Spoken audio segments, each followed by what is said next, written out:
তোরা আমরা বন্ধু তোমরা কেমন আছো অবশ্যই কিন্তু কমেন্টে জানাতে পারো। তো এটা তোমাদের একটা গুড নিউজ দিচ্ছি, সেটা হচ্ছে খাদান কিন্তু এবার খেলছে কিন্তু ইন্টারন্যাশনালি।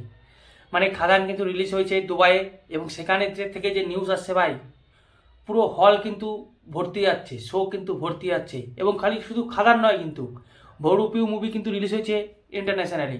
মানে বহুরূপী মুভি রিলিজ হয়েছে কিন্তু নেদারল্যান্ডে, সেখানেও থেকে একই নিউজ যে ভাই ফুল হল ভর্তি। যেটা একটা বাংলা মুভি ইন্ডাস্ট্রির ক্ষেত্রে খুবই একটা ভালো কাজ এবং ভালো পদক্ষেপ, এবং বাংলা ইন্ডাস্ট্রির পক্ষে এটা খুবই শুভ একটা দিক। অবশ্য আমার তো খুব ভালো লাগছে। তোমাদের কেমন লাগছে এই খবরটা শুনে কমেন্টে জানাতে পারো। এরপরে যে নিউজটা দেওয়া হচ্ছে পুষ্পা 2। দেখো বন্ধুরা, আজ থেকে তোমাদের বলে দিই যে ইন্ডিয়ার নাম্বার 1 মুভি হচ্ছে দাঙ্গাল মুভি, যার কালেকশন কিন্তু 2070 কোটি টাকা। তো আর পুষ্পা 2 এর কালেকশন হচ্ছে 1831 কোটি টাকা। এখনও কিন্তু বা 1900 কোটি টাকায় ধরো, এখনও এই কদিন চলছে 1900 কোটি টাকায় ধরো। এবং যে দাঙ্গাল মুভি এসেছিল, সেই দাঙ্গাল মুভি ইন্ডিয়া থেকে কালেকশন করেছে 500 কোটি টাকা, আর বাইরে থেকে কালেকশন করেছিল বাদবাকি। এবং তোমাদের একটা কথা জানিয়ে দিই যে চীন থেকে শুধু কালেকশন করেছিল 1500 কোটি টাকা। ভাবতে পারছো বন্ধুরা, চীন থেকে। কিন্তু পুষ্পা 2 এর ক্ষেত্রে সেটা হয়নি, সেটা যে 1900 কোটি টাকা কালেকশন করেছে। মেনে নাও যে 1900 কোটি টাকা কালেকশন করেছে। তো এখনও কিন্তু অনেকটা দূর কিন্তু পুষ্পা 2কে যেতে হবে দাঙ্গালকে পিছনের জন্য, মানে টপকানোর জন্য। এরকমই একটা ঘটনা কিন্তু চলছে, বা এরকম একটা খবর চলছে যে এখনো অনেকটা পথ যেতে হবে পুষ্পা 2কে। আর পুষ্পা 2 মুভি কিন্তু হলে চলছে প্রায় 50 দিন ধরে, এবং এখনো পর্যন্ত কিন্তু 1 কোটি টাকার বিজনেস এনে দিচ্ছে পুষ্পা 2। কোথাও না কোথাও এই জিনিসটাই অক্সিজেন যোগাচ্ছে পুষ্পা 2কে। এবং পুষ্পা 2 এর যে 20 মিনিট সিন আরও বাড়তি যেটা লাগানো হয়েছে বন্ধুরা, সেটা কিন্তু আরও হাইপ ক্রিয়েট করে দিয়েছে এবং নতুন একটা দেশা দেখিয়েছে। কিন্তু এবার যে আমি আমি তোমাদের যে নিউজটা দেবো সেটা শুনলে তোমরা হতবাক হয়ে যাবে যে পুষ্পা 2 অরিজিনালি কিন্তু দাঙ্গালকে অনেক দিন আগেই টপকে দিয়েছে বা টপকে গেছে। 2070 কোটি টাকারও বেশি কালেকশন করেছে পুষ্পা 2। এটা আমি বলছি না বন্ধুরা, এটা বলছে ইনকাম ট্যাক্স অফিসাররা। কারণ তাদের মনে সন্দেহ হয়েছিল কিছু মুভি নিয়ে, কিছু মুভি প্রডিউসার, ডিরেক্টর এদেরকে নিয়ে, এবং তার ফলে ইনকাম ট্যাক্স অফিসাররা সেখানে কিন্তু রেড করে বা তল্লাশি চালায়। এবং তল্লাশি থেকে যেটা জানা যাচ্ছে যে পুষ্পা 2 এর কালেকশন না হলেও কিছু না হলেও অন্ততপক্ষে 2300 কোটি টাকারও বেশি। ভাবতে পারছো বন্ধুরা, 2300 কোটি টাকার বেশি। সেখানে দাঙ্গালের কালেকশন হচ্ছে 2070 কোটি টাকা। এবার কথা হচ্ছে বন্ধুরা, তাহলে মিথ্যে কথা কেন বলছিল এতদিন পুষ্পা 2? যেখানে অন্যান্য মুভি কি করে নিজেদের হাইপ ক্রিয়েট করার জন্য ভাই বেশি করে বাড়িয়ে কিন্তু কালেকশন বলে, সেখানে পুষ্পা টু কিন্তু কম করে কালেকশন বলছে। এর পিছনের কারণ কি?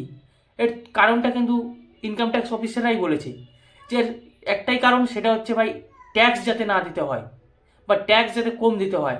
তোমরা একটা হিসেব করে দেখো বন্ধুরা, 2300 কোটি টাকার ট্যাক্স না হলেও কিন্তু 40 কোটি টাকা হয়। 2300 কোটি টাকার ট্যাক্স 40 কোটি টাকা হয়। সেটা না দেওয়ার জন্যই কিন্তু সুকুমার বা যে পুষ্পা 2 যে প্রডিউসার আছে তারা কিন্তু মিথ্যে কথা বলছিল এতদিন।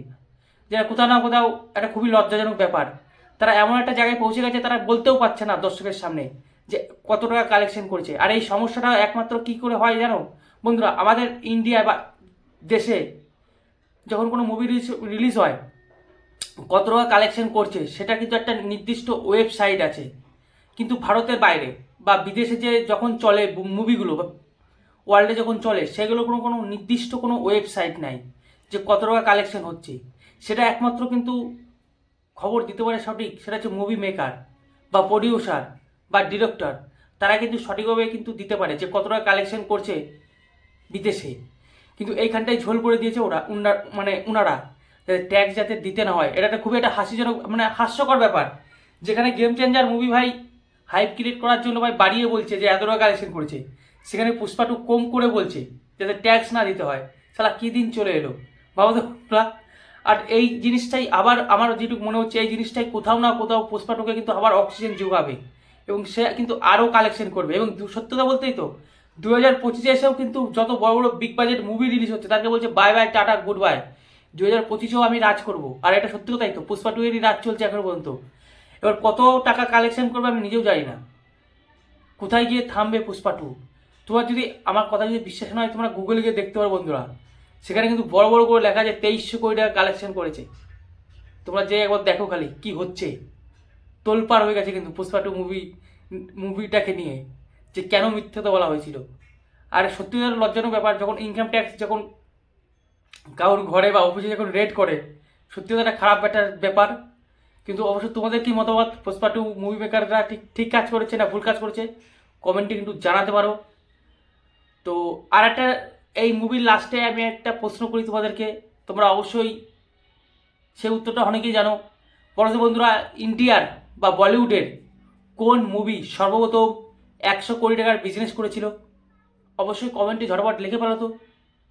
তো রাখছি, চলো দেখা হচ্ছে নেক্সট ভিডিওতে।